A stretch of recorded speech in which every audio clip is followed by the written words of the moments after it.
Welcome to Simply Explained English. I am Lisa. And I'm Eric.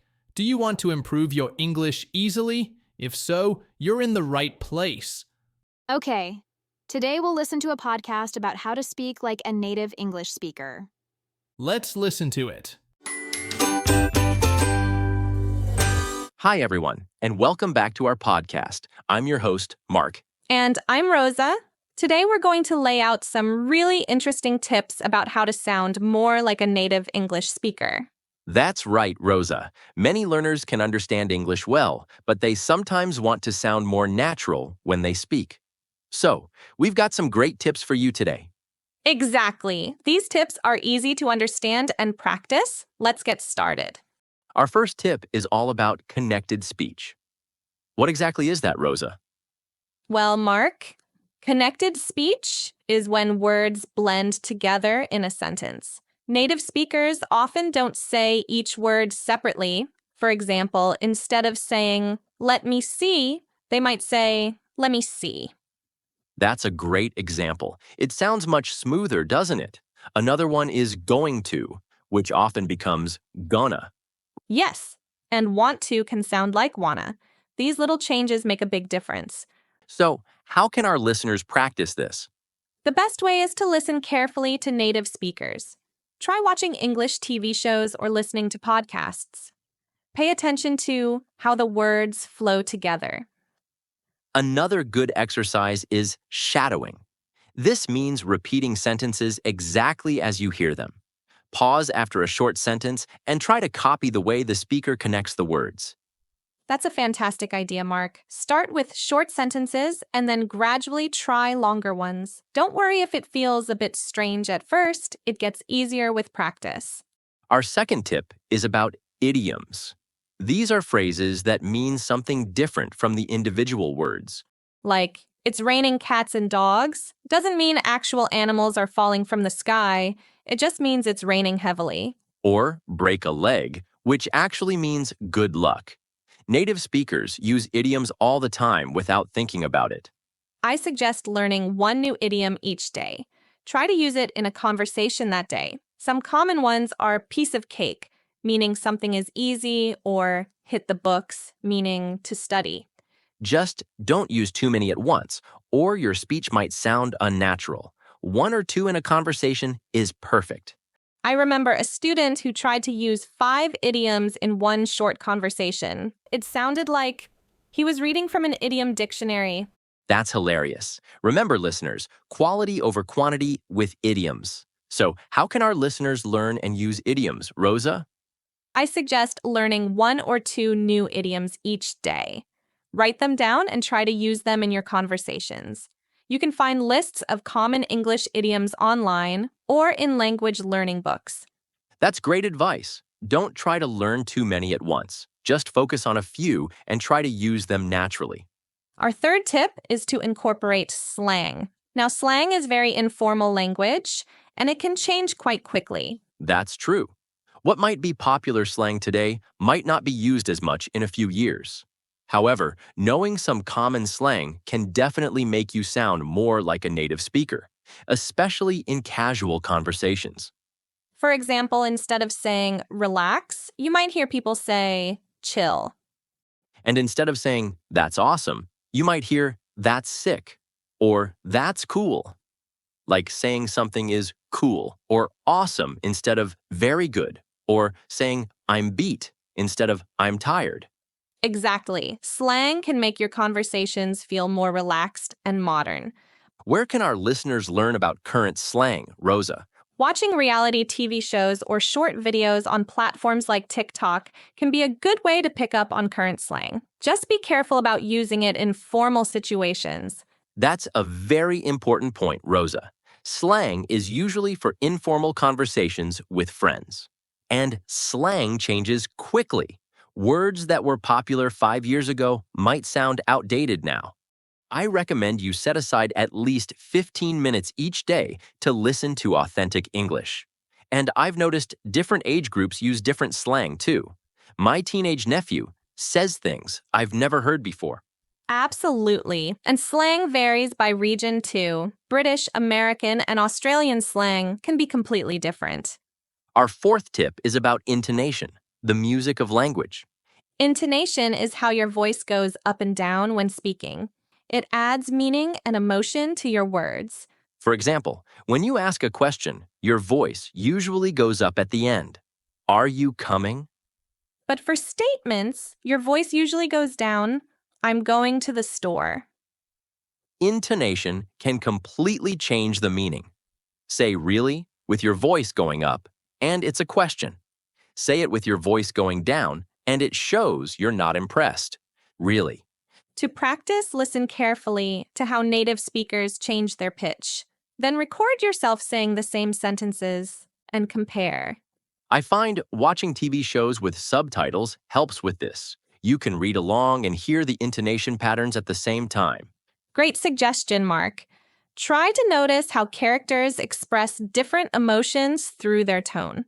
Our sixth tip is to practice contractions. Native speakers use contractions all the time. Yes, contractions are shortened forms of words. For example, instead of saying I am, we usually say I'm. And instead of do not, we say don't. Using contractions makes your speech flow much more smoothly and sound less formal. If you don't use contractions, your English can sound a bit robotic. So, our listeners should try to use contractions in their everyday conversations.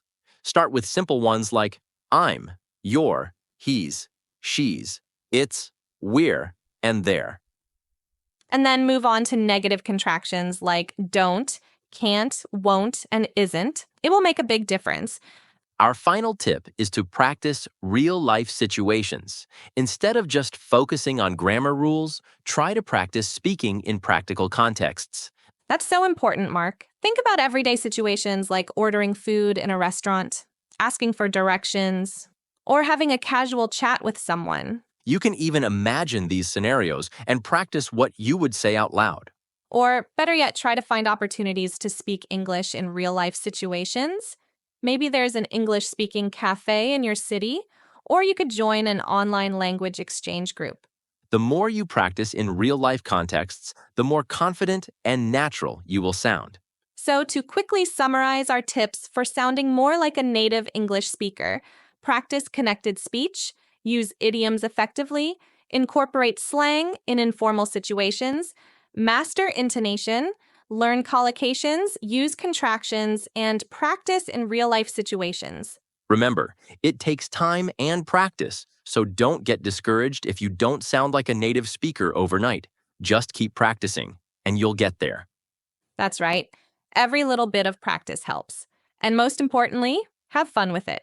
Learning a language should be an enjoyable experience. Absolutely. Thanks for tuning in to English Made Easy today.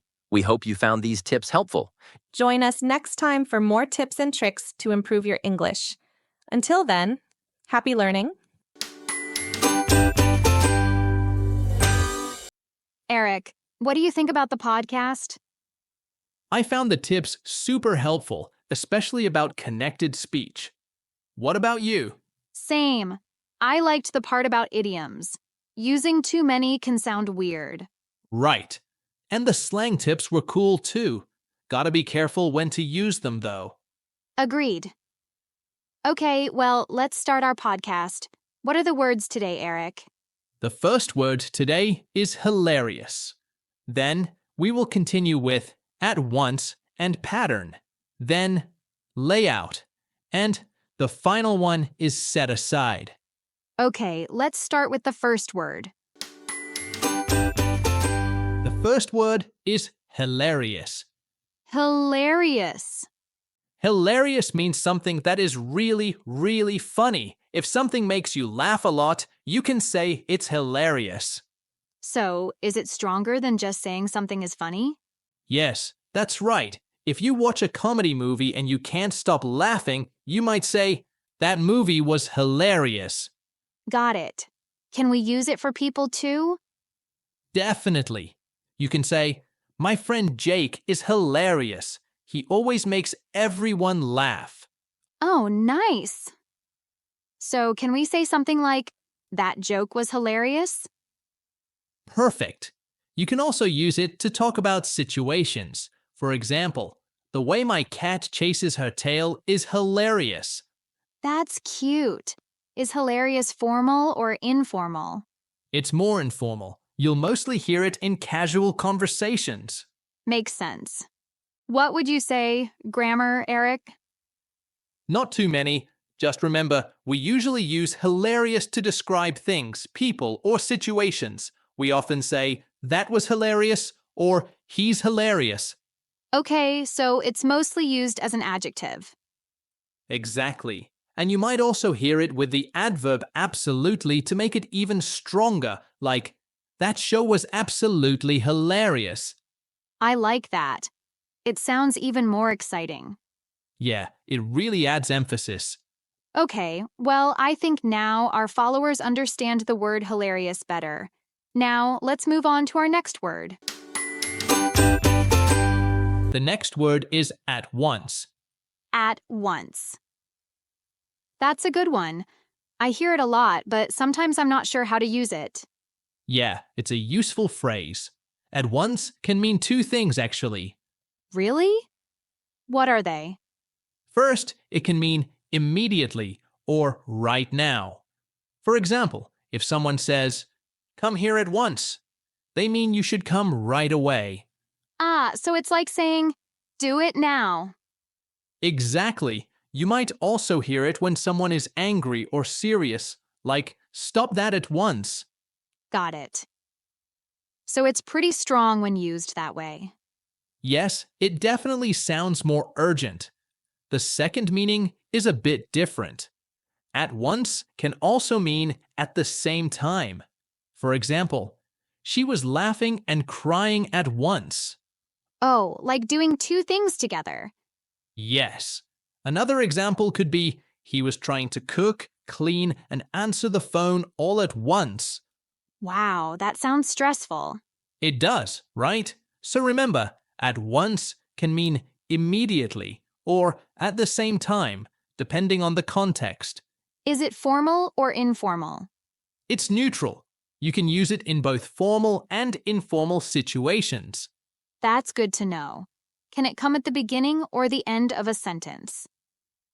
Usually, it comes at the end, like, come here at once, or she was doing everything at once, but you might also hear it in the middle, like, she decided at once to help him. Nice. Shall we move on to the next word? Let's do that. The next word is pattern. Pattern. A pattern is a repeated way of behaving or doing something. It's like when something happens in the same way over and over again. Oh, I see. So it's about habits or repeated actions. Exactly. For example, you might say, he has a pattern of being late to meetings. It means he is often late, not just once, but repeatedly. That makes sense. It's like a habit that happens again and again. Right? You can also use it when talking about trends or routines, like there's a pattern in how people spend money during the holidays. Ah, so it's not just about one person's behavior. It can also be about general trends or common situations. Exactly. Here are a few more examples. She noticed a pattern of forgetting her keys every Monday morning. Or there's a pattern of students arriving late after lunch break. I get it. So, a pattern shows that something keeps happening in a similar way. That's right, and grammatically, pattern is a noun, and it's usually followed by the preposition of when talking about behavior. For example, a pattern of mistakes or a pattern of arriving late. Got it. And it's a neutral word, right? You can use it in both formal and informal situations. Yes, that's right. It works well in both casual conversations and in writing. Okay, well, I think now our followers understand the word pattern better. Now let's move on to our next word. The next word is layout. Layout. Layout is a phrasal verb, and it has a couple of common meanings. Okay, let's have a look at the first meaning. The first meaning is to arrange or spread things out in a clear way. For example, she laid out her clothes on the bed. Ah, so it's like putting things in order or organizing them. Yes. You might also hear, he laid out the tools on the table before starting the work. Got it. What's the second meaning, Eric? The second meaning is to explain something clearly, usually step by step. For example, the teacher laid out the plan for the project. So it's like giving instructions or a detailed explanation. Yes, you can also say, he laid out his ideas during the meeting. That's useful. Is it a separable phrasal verb? Yes, it is. You can say, lay out the tools or lay the tools out. Both are correct. That's good to know. Is it formal or informal? It's neutral. You can use it in both everyday conversations and in more formal contexts. Perfect. So it can mean organizing things or explaining something step by step. Exactly. You got it. Okay, well, we've reached the last word today.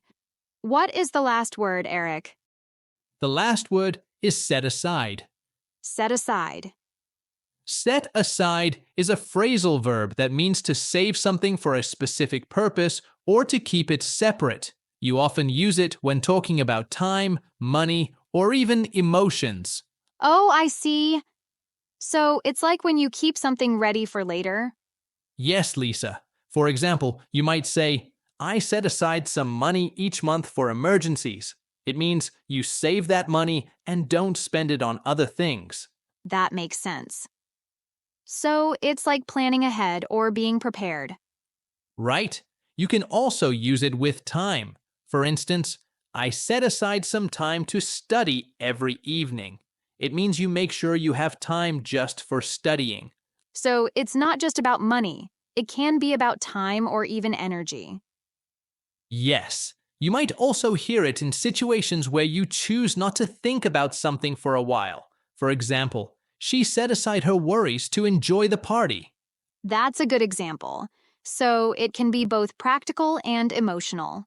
Exactly. It's a phrasal verb, and the second word, aside, always follows set.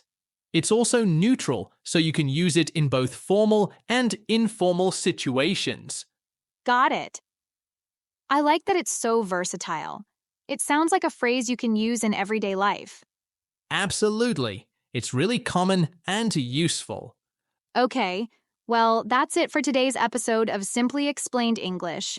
We hope you found the words helpful and the explanations easy to understand. Thanks for listening. Keep studying your English. And stay tuned. Bye for now.